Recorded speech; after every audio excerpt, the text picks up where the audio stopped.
Hello everyone, আমি কথিকা। আজ আবার একটি ভিডিও শেয়ার করতে চলে এলাম।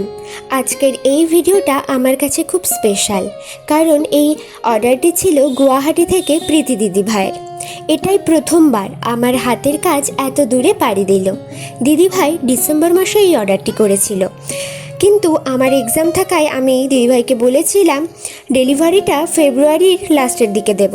তখন দিদিভাই খুব মিষ্টি করে বলেছিল, আচ্ছা বোনো, আমার কোনো অসুবিধা নেই, তুমি তোমার সুবিধা মতো পাঠিও। এর থেকে প্রমাণ হয় যে তোমাকে বা তোমার কাজকে ভালোবাসবে সে একদিন দুদিন নয়, সে মাসের পর মাস তোমার জন্য বা তোমার কাজের জন্য অপেক্ষা করবে। আমাদের মতো মানুষের এটাই সব থেকে বড় পাওনা। প্যাকিংটা মাই করেছিল, মাকে খালি আমি একটু হেল্প করে দিয়েছিলাম। গতকাল দিদিভাইয়ের কাছে জিনিসগুলো ঠিকঠাকভাবে পৌঁছে গেছে। এই অর্ডারটিতে ছিল 5টা রজনীগন্ধা স্টিক আর 5টা ফ্লাওয়ার ভাস। দিদিভাই তো খুব খুশি হয়েছে। আর তোমাদের কেমন লাগলো অবশ্যই কমেন্টে জানিয়ে দিও।